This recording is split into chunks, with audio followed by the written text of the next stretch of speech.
ഇന്ത്യയിലെ ബഹുമാന്യരായ OIP പ്രവർത്തകരെ, ഈ രാജ്യത്ത് ഇന്ന് ഏറ്റവും അധികം ശ്രദ്ധിക്കപ്പെടുന്ന ഒരു വിഷയമാണ് OIOP, one India one pension. രാജ്യത്ത് പാവപ്പെട്ട 60 കഴിഞ്ഞ എല്ലാ വൃദ്ധജനങ്ങൾക്കും 10,000 രൂപ വീതം പെൻഷൻ കൊടുക്കണം എന്ന ആശയമാണ് ഞങ്ങൾ മുന്നോട്ട് വയ്ക്കുന്നത്. ഇതിനെങ്ങനെ ഫണ്ടുണ്ടാകും, എങ്ങനെ ഇതിനു വേണ്ട പണം കണ്ടെത്തും എന്നെല്ലാമുള്ള വിഷയങ്ങളാണ് ഇപ്പോൾ ചർച്ചയിൽ ഏറെ മുന്തി നിൽക്കുന്നത്. ഇതിനു വേണ്ട ഫണ്ട് കണ്ടെത്തുക യാതൊരു ബുദ്ധിമുട്ടുമില്ലാത്ത കാര്യമാണ്. പ്രിയപ്പെട്ട ഭരണകർത്താക്കൾ, പ്രതിപക്ഷ പാർട്ടികൾ, ഇന്ത്യയിലെ രാഷ്ട്രീയ കക്ഷികൾ ഒന്ന് മനസ്സ് വെച്ചാൽ തീരാവുന്ന പ്രശ്നമേ ഇതിന് വേണ്ട ഫണ്ടിൻ്റെ കാര്യത്തിൽ നിലവിലുള്ളൂ. ഒരു കാര്യം ഞാൻ നിങ്ങളുടെ ശ്രദ്ധയിൽപ്പെടുത്തുകയാണ്. ഇത് രാഷ്ട്രീയമല്ല. ഇക്കഴിഞ്ഞ സ്വപ്ന സുരേഷിൻ്റെ നേതൃത്വത്തിൽ, ശിവശങ്കറിൻ്റെ നേതൃത്വത്തിൽ നടന്ന സ്വർണ്ണക്കടത്ത് കേസ് ഇന്ന് അറിയാത്ത ആരുമില്ല. ഈ കേസിൽ നിന്ന് ഞാൻ അതിൻ്റെ അന്യായ വശങ്ങളല്ല നിങ്ങളുടെ മുന്നിൽ അവതരിപ്പിക്കുന്നത്. ഈ കേസിൽ നിന്ന് നമുക്കൊരു കാര്യം വ്യക്തമാണ്. ഈ രാജ്യം ഭരിക്കുന്നത്, നമ്മുടെ നാട് ശരിയാവണ്ണം ഭരിക്കുന്നത് നമ്മുടെ മന്ത്രിമാരോ MLA മാരോ MP മാരോ ജനപ്രതിനിധികളോ അല്ല. ഓരോ വകുപ്പിൻ്റെയും നേതൃത്വത്തിലുള്ള സെക്രട്ടറിമാരാണ് ഓരോ വകുപ്പും ഭരിക്കുന്നത് എന്ന് ഈ സംഭവം നമുക്ക് വ്യക്തമാക്കി തരുന്നു. സ്വപ്ന സുരേഷ് സ്വർണം കടത്തിയ കേസിൽ എല്ലാം വളരെ വ്യക്തമായിട്ട് നമുക്കറിയുന്നതാണ്. എനക്കൊന്നും അറിഞ്ഞുകൂടാ എന്നൊരു മുഖ്യമന്ത്രി അതിനെ തള്ളിപ്പറയുകയും ജനം അല്ലെങ്കിൽ പാർട്ടി അണികൾ അത് വിശ്വസിക്കുകയും ചെയ്യുന്നു. എന്താണ് അതിന് കാരണം? ഈ നാട്ടിലെ ഓരോ വകുപ്പുകളും ഭരിക്കുന്നത് വകുപ്പ് സെക്രട്ടറിമാരാണ്. ഈ സെക്രട്ടറിമാർക്ക് നാം കൊടുക്കുന്ന ശമ്പളം തികച്ചും ന്യായമാണെന്ന് ഞാൻ വിശ്വസിക്കുന്നു. ശിവശങ്കരൻ്റെ കാര്യത്തിൽ മുഖ്യമന്ത്രി തന്നെ പറയുന്നു, എനക്കൊന്നും അറിഞ്ഞുകൂടാ. ഒരു IT സെക്ഷൻ്റെ സെക്രട്ടറിയാണ് എല്ലാ കാര്യങ്ങളും തീരുമാനിക്കുന്നത്. പേപ്പറുകളിൽ സൈൻ ചെയ്യുന്നത് വരെ അദ്ദേഹമാണ്. മുഖ്യമന്ത്രിയുടെ വകുപ്പിൽപ്പെടുന്ന ഈ വക വിഷയങ്ങൾ മുഖ്യമന്ത്രിക്ക് പോലും അറിഞ്ഞുകൂടാ. ഇതിൽ നിന്ന് നാം മനസ്സിലാക്കുന്നത് എന്താണ് പ്രിയപ്പെട്ടവരെ? നമ്മുടെ രാജ്യത്തെ ഭരണം ഭംഗിയായി കൈകാര്യം ചെയ്യുന്നത് ഓരോ വകുപ്പിൻ്റെയും സെക്രട്ടറിമാരാണ്. അവര് നല്ലവരായതുകൊണ്ട് ഇത്തരം അപൂർവം ചില കേസുകൾ, കുഞ്ഞൻ നമ്പ്യാർ പറഞ്ഞ മാതിരി ലക്ഷം മനുഷ്യർ കൂടുമ്പോൾ അതിൽ ലക്ഷണം കെട്ടവരൊന്നോ രണ്ടോ എന്ന് പറഞ്ഞതുപോലെ ശിവശങ്കരനെ പോലെ ചിലരൊക്കെ ഉണ്ട് എന്നത് വിസ്മരിക്കുന്നില്ല. ഞാൻ പറഞ്ഞു വരുന്നത് ഇതൊന്നുമല്ല. നാട് ഭരിക്കാൻ നമുക്ക് എന്തിനാണ് ഇത്രയേറെ മന്ത്രിമാർ? ഒരു മുഖ്യമന്ത്രിയോ അതല്ലെങ്കിൽ ഒരു 3 വകുപ്പ് മന്ത്രിമാരോ അതും അത്യാവശ്യമല്ല എങ്കിലും ഉദ്ഘാടനങ്ങളും മറ്റു ചടങ്ങുകളും ഇതെല്ലാം നടക്കണ്ടേ? അതിനുവേണ്ടി ആലങ്കാരികമായി നമ്മൾ ബ്രിട്ടനിലൊക്കെ കണ്ടു കാണും. ബ്രിട്ടനിൽ നമുക്ക് കാണാം ബ്രിട്ടീഷ് രാജ്ഞിയെ അവരോധിച്ചിരിക്കുന്നു. അതുപോലെ ഇവിടെയും 2-3 മന്ത്രിമാരെ അവരോധിക്കുക, അതേ ആവശ്യമുള്ളൂ. കാരണം ഇവരൊന്നും ഭരണത്തിൽ നമുക്ക് വേണ്ടി ഒന്നും ചെയ്യുന്നില്ല എന്ന് ഈ സുരേഷിന്റെ സ്വർണ്ണക്കടത്ത് കേസിൽ നമുക്ക് ബോധ്യമായതാണ്.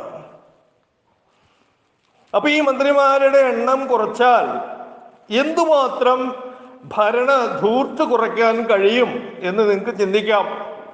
ഇന്ന് 20, 24, 25 ഒക്കെ മന്ത്രിമാർ ഒരു സംസ്ഥാനത്ത് ഭരിക്കുന്നത് അവരുടെ ഘടക കക്ഷികളെ പ്രോത്സാഹിപ്പിക്കുന്നതിന് വേണ്ടി ഒരു ഘടകകക്ഷിയിൽ നിന്ന് 3, 4 ഒക്കെ മന്ത്രിമാരെയാണ് വെക്കുന്നത്. ഇതിനൊക്കെ നമ്മുടെ നികുതി പണത്തിൽ നിന്ന് ശമ്പളം കൊടുക്കണം. ഒരു മന്ത്രിക്ക് 10 PA, ഓഫീസ്, മറ്റ് സൗകര്യങ്ങൾ എല്ലാം. അതിൻ്റെ ധൂർത്തിനെ കുറിച്ച് ചെലവിനെ കുറിച്ച് ഞാൻ പറയുന്നില്ല. ഒരു ഉദാഹരണം മാത്രം ചൂണ്ടിക്കാണിക്കാം. ഒരു മന്ത്രിക്ക് 10 സെക്രട്ടറിമാരുണ്ടാവും. അത് പാർട്ടി യൂത്തന്മാരെയാണ് അവർ നിയമിക്കുന്നത്. അതുകൊണ്ടുള്ള അപകടം എന്താണ്? ഒരു 20 വയസ്സുള്ള ഒരു പാർട്ടി യൂത്തൻ ഒരു സെക്രട്ടറിയായി 5 കൊല്ലം ഭരണം കഴിഞ്ഞാൽ 25 വയസ്സ് മുതൽ ആജീവനാന്തം അവന് ഈ രാജ്യം പെൻഷൻ കൊടുക്കണം. എന്താണ് ഈ ധൂർത്തിന്റെ ആവശ്യം? ഒരു മന്ത്രിക്ക് സെക്രട്ടറിയോ അഡ്വൈസറോ വേണമെങ്കിൽ നമ്മുടെ ഗവൺമെന്റ് ജോലിക്കാരിൽ നിന്ന് ആവശ്യമുള്ളവരെ റിക്രൂട്ട് ചെയ്താൽ പോരെ? അല്ലെങ്കിൽ അവരെ ഡെപ്യൂട്ട് ചെയ്താൽ ഈ കാര്യങ്ങളൊക്കെ ഭംഗിയായിട്ട് നടക്കും. അവരുടെ ഭരണം കഴിയുമ്പോൾ ആവശ്യമില്ലെങ്കിൽ അവരെ തിരിച്ച് അവരുടെ സർവീസിലേക്ക് വിടാം. യാതൊരു അധിക ചെലവും ഇതിന് വരുന്നില്ല. ഇത് ഞാനൊരു ഉദാഹരണം മാത്രം ചൂണ്ടിക്കാണിക്കുകയാണ്. ഇതുപോലെ തന്നെയാണ് നമ്മുടെ ഭരണപരിഷ്കാര കമ്മീഷൻ, മുന്നോക്ക സമുദായ കമ്മീഷൻ, ഒരുപാട് ബോർഡുകൾ. ഉദാഹരണത്തിന് കൃഷി വകുപ്പിൽ തന്നെ 100 ചില്ലുവാനം വകുപ്പുകളുണ്ട്. എന്നിട്ട് കൃഷിക്കാരൻ എന്തെങ്കിലും നേട്ടം കിട്ടുന്നുണ്ടോ? ഞാനും ഒരു കൃഷിക്കാരനാണ്. ഒരു വകുപ്പുകാരും എൻ്റെ കൃഷിയെ സഹായിക്കാനും വന്നിട്ടില്ല, കൃഷിയെക്കുറിച്ച് അന്വേഷിച്ചിട്ടില്ല. പോട്ടെ, ഒരു കൃഷി വകുപ്പ് മാത്രമേ രാജ്യത്ത് ആവശ്യമുള്ളൂ. ഒരു കൃഷി വകുപ്പ് കൃഷിയുടേതായിട്ടുള്ള കാർഷിക വിഭവങ്ങളെ അല്ലെങ്കിൽ കർഷക മുന്നേറ്റത്തെ പ്രോത്സാഹിപ്പിക്കാൻ ഒരു കൃഷി വകുപ്പിന്റെ ആവശ്യമുള്ളൂ. അതിന് പകരം 100 കണക്കിന് കൃഷിയിൽ വകുപ്പുകൾ ഉണ്ടാക്കി അവിടെ ഉദ്യോഗസ്ഥന്മാരെയും ചെയർമാൻമാരെയും വച്ച് ധൂർത്തടിക്കുകയാണ്. പാർട്ടികളുടെ അണികളെ, പാർട്ടി ഗുണ്ടകളെ അല്ലെങ്കിൽ പാർട്ടി യൂത്തന്മാരെ ഈ വക ബോർഡുകൾ ഇതെല്ലാം ഉണ്ടാക്കി അതിൻ്റെ തലപ്പത്തിരുത്തുകയും അവർക്ക് ലക്ഷക്കണക്കിന് രൂപ ശമ്പളവും ആനുകൂല്യവും കാറും എല്ലാവിധ ലക്ഷറിയും താമസവും. എന്തിന്? ഇതൊക്കെ കുറച്ചുകൂടെ ഇവിടുത്തെ കൃഷി വളർത്താനായിട്ട് ഒരു കൃഷി വകുപ്പ് മതി.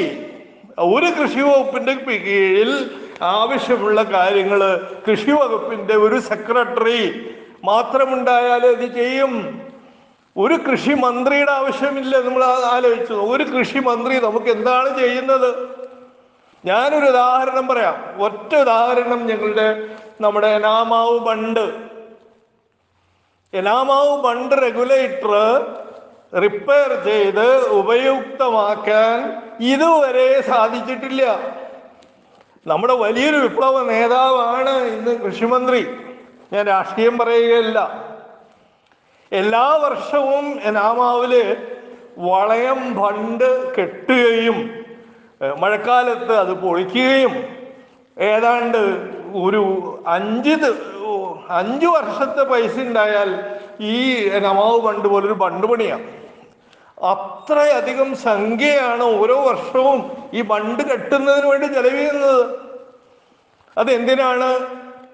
ഈ വളയം പണ്ട് കെട്ടിയും പൊളിക്കുകയും ചെയ്യുമ്പോഴാണ് രാഷ്ട്രീയക്കാരുടെ പോക്കറ്റിൽ കാശ് വരുന്നത്, എലക്ഷന് ഫണ്ടുണ്ടാകുന്നത്.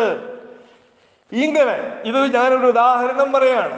ഈ നവാബ് റെഗുലേറ്ററിന്റെ ഷട്ടർ ശരിയാക്കിയാൽ തീരുന്ന പ്രശ്നമാണിത്. ഇതിന് ഈ കൃഷി വകുപ്പ് മന്ത്രി ഒന്നും ചെയ്തിട്ടില്ല. ഇടയ്ക്ക് എവിടേക്കോ വെച്ച് പറയുന്നത് കേട്ടതല്ലാതെ അതിന്റെ ആവശ്യമില്ല. ഇതൊരു കൃഷി വകുപ്പ് സെക്രട്ടറിക്ക് ചെയ്യാവുന്നതാണ്. രാഷ്ട്രീയ ഇടപെടലുകൾ കൊണ്ടാണ് അവർക്കിത് ചെയ്യാൻ കഴിയാത്തത്. എൻ്റെ പ്രിയപ്പെട്ടവരെ, OAOPക്ക് ഇവിടുത്തെ വൃദ്ധജനങ്ങൾക്ക് 10,000 രൂപ പെൻഷൻ കൊടുക്കണമെന്ന് പറയുമ്പോൾ ഇവരുടെ കയ്യിൽ പൈസയില്ല, ഫണ്ടില്ല. ഇത്തരം അനാവശ്യ ധൂർത്തുകൾ ഞാൻ ചുരുക്കി പറയാം. മന്ത്രിമാരുടെ എണ്ണം കുറയ്ക്കുക, ആവശ്യമില്ലാത്ത കമ്മീഷനുകൾ പിരിച്ചുവിടുക, ഒരുപാട് ബോർഡുകൾ, അനാവശ്യമായി ശമ്പളം കൊടുക്കുന്ന ബോർഡുകൾ നിലവിലുണ്ട്, അവ പിരിച്ചുവിടുക. ഇങ്ങനെ ഭരണധൂർത്ത് കുറയ്ക്കാൻ തയ്യാറായാൽ മാത്രമേ ഈ ആശയം നടപ്പാക്കാനുള്ള ഫണ്ടുണ്ടാവും. എന്തിനെ? ഞാൻ രാഷ്ട്രീയമായിട്ട് ഒരു പാർട്ടിയും പറയുകയല്ല. എന്തിനാണ് ഒരു പ്രതിപക്ഷ നേതാവിന് ക്യാബിനറ്റ് പദവി കൊടുത്തിരിക്കുന്നത്? എന്ത് സേവനമാണ് പ്രതിപക്ഷ നേതാവ് രാജ്യത്തിന് ചെയ്യുക? ഭരണത്തിലുള്ള ഏതെങ്കിലും അഴിമതികളോ ധൂർത്തുകളോ ഒക്കെ ചൂണ്ടിക്കാണിക്കേണ്ട, ഭരണധൂർത്തൊക്കെ ചൂണ്ടിക്കാണിക്കേണ്ട വ്യക്തിയാണ് ഈ പ്രതിപക്ഷ നേതാവ്. ഈ പ്രതിപക്ഷ നേതാവിന് ഏത് രാഷ്ട്രീയ പാർട്ടി ആയിക്കോട്ടെ, എന്തിനാണ് ഒരു ക്യാബിനറ്റ് റാങ്ക്, 10 സെക്രട്ടറിമാര്, പിന്നെ അതിൻ്റെ സൗകര്യങ്ങള്, ആഡംബര കാറ്, ഈ ധൂർത്തൊക്കെ ഒന്ന് കുറച്ചുകൂടെ? ഇത്തരം ധൂർത്തുകൾ കുറച്ചാൽ മാത്രം മതി ഈ നാട്ടിലെ വൃദ്ധജനങ്ങൾക്ക് 10,000 രൂപ പെൻഷൻ കൊടുക്കാൻ. 10,000 അല്ല, അതിൽ കൂടുതൽ കൊടുക്കാൻ കഴിയും. അത്രയേറെയാണ് ഭരണധൂർത്ത്. ഈ ഭരണധൂർത്ത് കുറയ്ക്കാൻ നമ്മുടെ നിയമമന്ത്രി തോമസ് ഐസക്കോ, നമ്മുടെ ബഹുമാനപ്പെട്ട മുഖ്യമന്ത്രി ശ്രീ പിണറായി വിജയനോ, പ്രതിപക്ഷ നേതാവ് രമേശ് ചെന്നിത്തല, പിന്നെ ഭരണ കമ്മീഷനുകളുടെ തലപ്പത്തിരിക്കുന്ന VS അച്യുതാനന്ദൻ, പിന്നെ ബാലകൃഷ്ണപിള്ള, ഇവരെല്ലാം ഒത്തൊരുമിച്ച് ഒന്ന് ശ്രമിക്കണമെന്ന് ഞാൻ വിനീതമായി അഭ്യർത്ഥിക്കുന്നു. നന്ദി, നമസ്കാരം. JOIOP.